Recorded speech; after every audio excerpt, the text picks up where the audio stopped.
Bro, Dricus take him down many times, but how can he take me down, bro? Come on.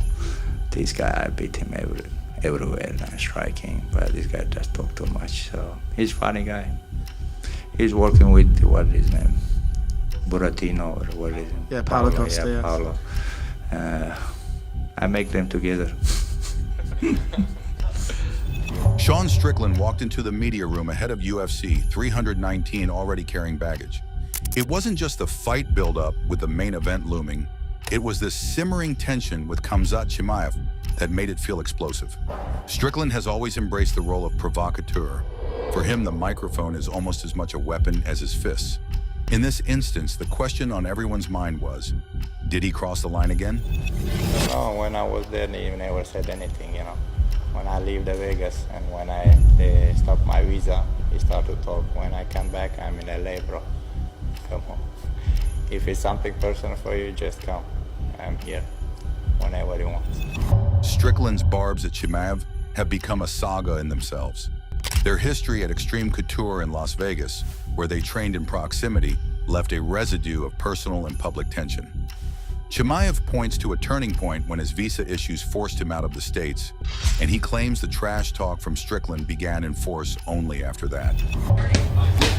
Primeiro golpe, primeiro golpe aqui, velho, fala pra ele. Se você fala primeiro aqui, esse aqui já não sai forte, ó. Eu parei aqui, ó, na frente, então é aqui, ó.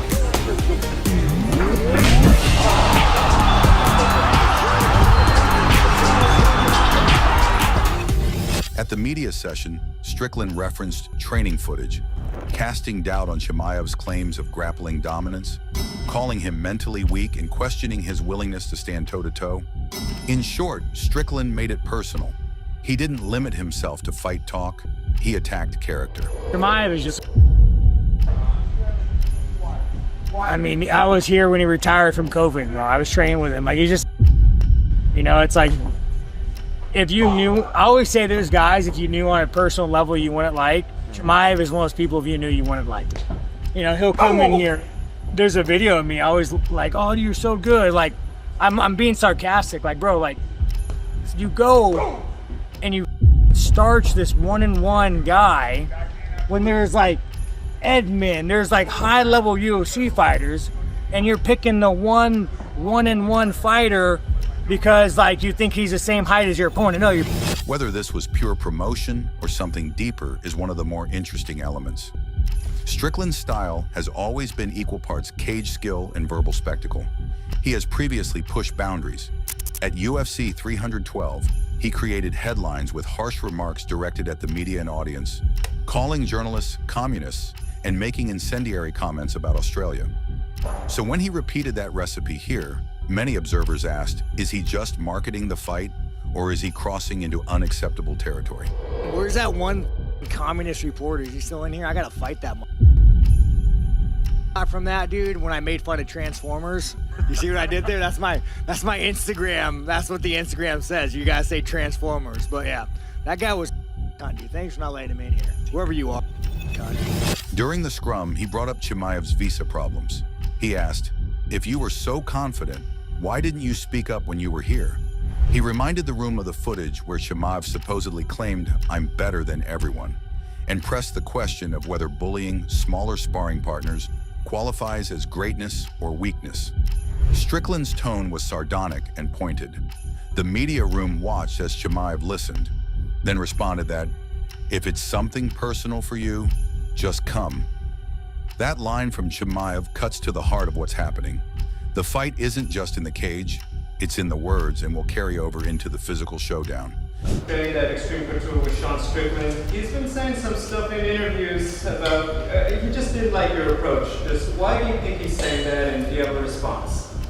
I don't know, when I was there, he never said anything, you know. When I leave the Vegas and when they stop my visa, he started to talk. When I come back, I'm in LA, bro. Come on. If it's something personal for you, just come. I'm here. So yes, the conflict between Strickland and Chimaev has multiple dimensions. 1, training history. 2, public comments and perceptions of character. 3, promotional value. But the underlying layer is whether Strickland's comments are simply harsh fight promo or whether he is stepping into territory that damages reputation, relationships, or worse. Strickland's coach Eric Nixick recently admitted the optics of Strickland's words have impacted his own image. The Strickland situation probably put a negative light on me for some of the things I said. This suggests the fallout is real. Question for Khamzat Chimaev. Khamzat, at media day yesterday, Strickland said he's very interested to see how you react to your first loss, and you are never going to get the belt in this division while he is here. What is your reaction to that, and how do you think he is going to react if you win this fight? Oh, just gonna go f him up. When judging whether someone crossed the line, we need to define what that line is. If the line is simple insults and psychological games, then Strickland stays inside. If the line is a malicious personal attack, identity-based shade, or reckless provocation that risks wider fallout, then perhaps he's drifting into dangerous territory. In this scenario, his remarks about Chimaev's visa, training partners, and mental strength are aggressive, but arguably still within the sphere of fight promotion rather than slander. They're pointed, yes, but not overtly hateful or discriminatory as far as the public record shows. Он сперва сказал, что на спарринге меня побил. Ну, там ребята были, все видели. И даже это видео там есть, как я его душил и бил. И с ним тоже есть такое дело. Выйти в клетку и посмотреть, кто сильнее в клетке. The key wrinkle is that Strickland is not a one-off offender. His pattern shows escalation over time. In his previous run at UFC 312, the media brawl was about nationalities, freedom of speech, and insults beyond the octagon. That brings context. The audience has a reference for how far he can go. His behavior pre-UFC 319 felt like a close return to those heat levels. It wasn't identical, but the tone and personal nature leaned toward controversy. Unlike his past, however, the comments here remain focused on two fighters rather than broader social issues. I think he's gonna walk through Bilal. I like Neil Magny, he's a good dude, but like I've trained with Khamzat, the guy is a parasite. Like he's a great round. I think he destroys Bilal. I think he walks through Neil. And again, I love Neil. He's a great guy, but Khamzat, he just has a different mindset. Me and him share a mindset when he trains, even in the gym. When me and him train, it's like we're fighting for a title. And that's something that Bilal doesn't have, that not a lot of guys have. From Chimaev's side, the deflection is important. His invitation to come, if it's personal, flips the narrative. He claims Strickland said nothing while they trained together. Then once Chimaev left for visa issues, the talk started. That position put Strickland on the back foot. He's painted as someone stirring things when his rival wasn't available. Whether that framing is accurate or not, the perception shift is real. For the media and fans, it begs the question of authenticity. If you're truly confident in your abilities, why resort to heavy verbal attacks?